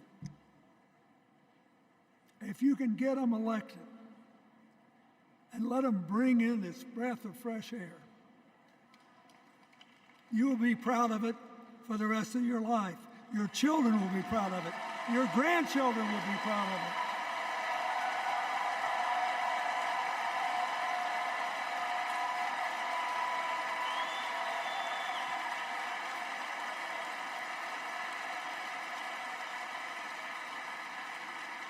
Take it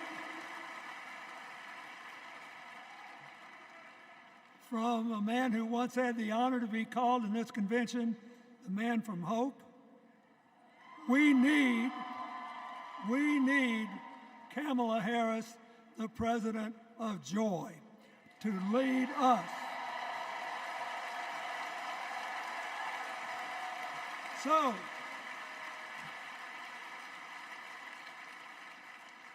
I'll be doing my part, you do yours. I'll see you when we're making a real joyful noise when the votes are counted. God bless you, and God bless America.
Without giving a shout out to the amazing delegation from my home state, Massachusetts.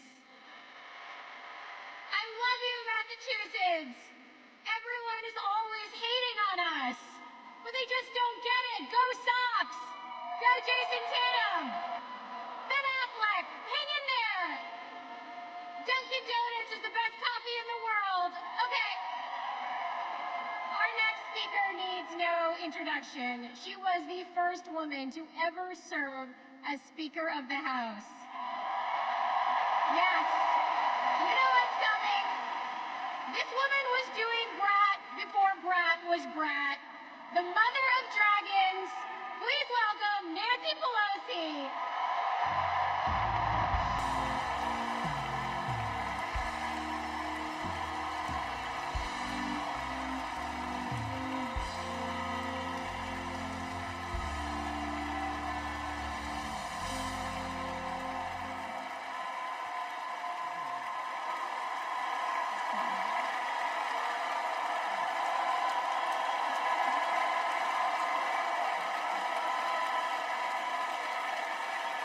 Hello, California.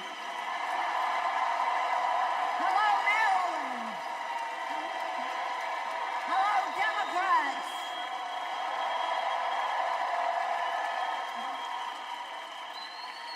On January 20th, 2021, with the inauguration of Joe Biden and Kamala Harris, we established one of the most successful presidencies of modern times.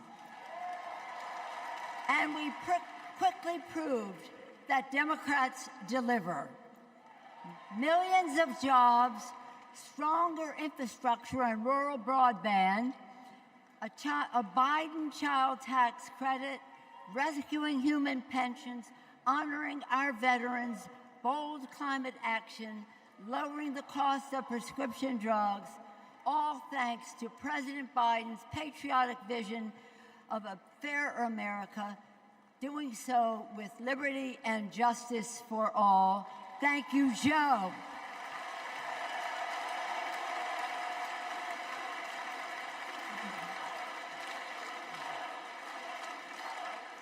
And I know that Vice President Harris is ready to take us to new heights.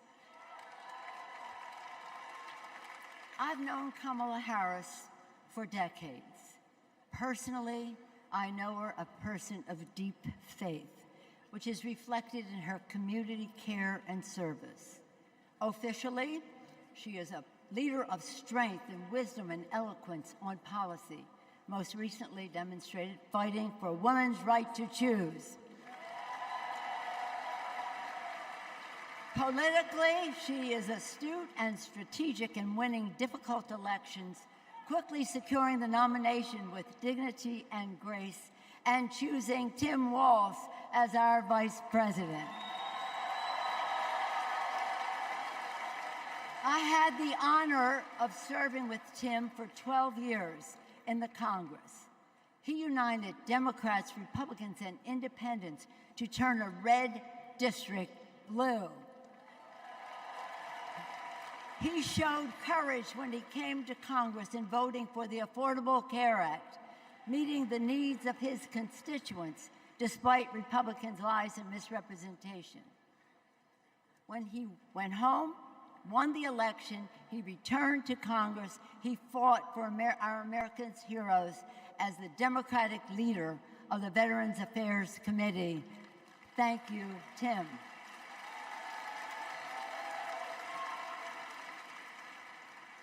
January 6th was a perilous moment for our democracy.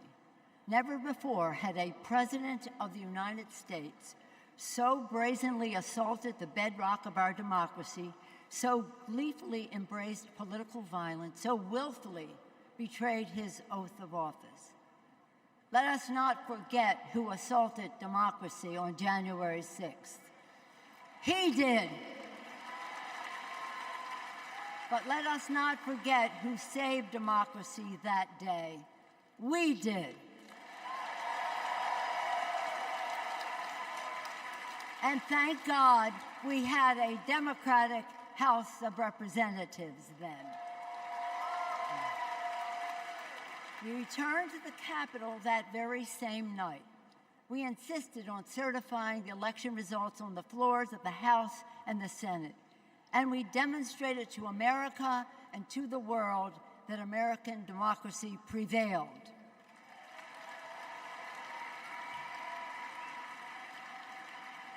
The parable of January 6th reminds us that our democracy is only as strong as the courage and commitment of those entrusted with its care. And we must choose leaders who believe in free and fair elections, who respect the peaceful transfer of power.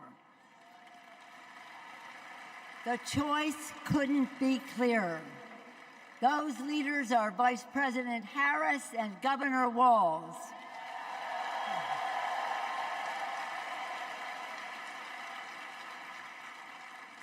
When the sun rose on January 7th, as our national anthem declares, we gave proof through the night that our flag was still there.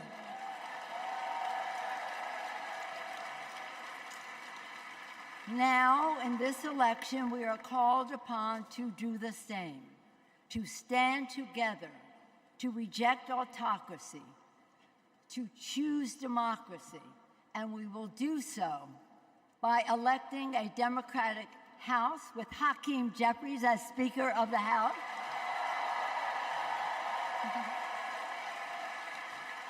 electing a Democratic Senate, electing Tim Walz as Vice President of the United States, and electing Kamala Harris as the President of the United States. Onward to victory!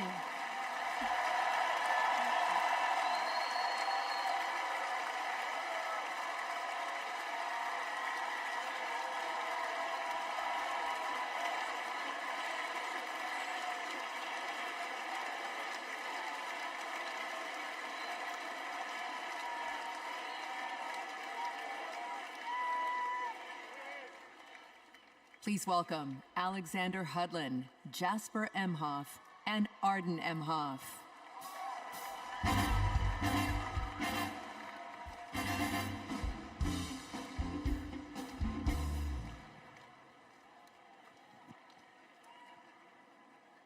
Kamala Harris is our auntie.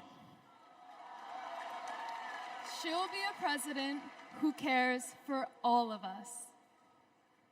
She'll lift us up. In 2016, we celebrated Auntie's Senate win. We saw Trump winning. I was only 9, but I knew enough to be concerned, Auntie said, "Do you know what superheroes do? They fight back. And we will too." She will make time for what matters. You know, no one is busier than my auntie, but she always makes time for family.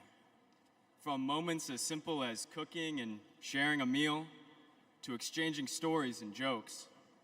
Auntie taught me about being present in what's important, and I know that's how she'll lead. She'll treat everyone with respect. Even as a kid, Auntie made me feel that I was seen, that my words are important, that I am important and loved. I know she'll value others' perspectives, no matter their age or their background. Auntie, we love you. We're so proud of you. And most importantly, you're a baller. And as you'd say, let's win this thing. Let's win this thing.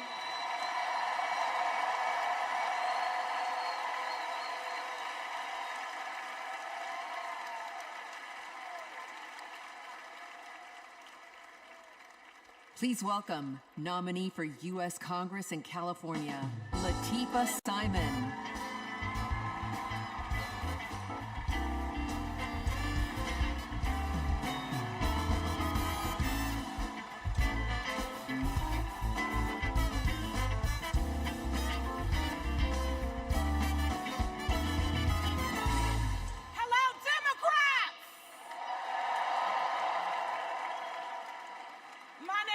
Lateefah Simon, and I am running for Congress. And I'm here tonight to tell you all about the Kamala Harris that I know. I'm gonna tell you. When Kamala Harris was the district attorney in San Francisco, California, a teen mother running an organization working to end sex trafficking among beautiful young women and girls to build the self-determination and power among those girls. And Kamala learned about the work that I was doing, and she asked me to join her team. And I joined her team. She saw my potential, my commitment, and the good work that we could do together. And I saw her. I saw Kamala Harris holding the hands of sexual assault survivors. I saw scores of mothers who lost their babies to gun violence, lining up day after day at the courthouse, waiting only to speak to Kamala because they knew that she would hear them, that she would truly see them, because there's something about Kamala Harris. For those who know her, you know. When she hears your story, she carries it with her. When she sees you, she truly sees you. She truly sees you. She is the best among us. After working with Kamala Harris day in and day out for 5 years to create programs that supported young people to get out of the criminal justice system once and for all with good jobs, with opportunity. She wanted to get to the root cause of a broken criminal justice system. I saw her chip away. She came early and she left late every single day because, you know, like those mothers, like those sexual assault survivors, when she goes into that Oval Office When she goes into that Oval Office, I guarantee you she will take all of us with her. All of us. The single mothers, the disabled veterans, the low-income folks who are dying to survive, the immigrants who are trying to work towards the promise of America. She will take us all. The farm workers, she will take us all with her. All of us. That is the Kamala Harris that I know so deeply. That is the Kamala Harris that I love. A woman of the people. A woman, a fierce woman for the people. Good night, Democrats.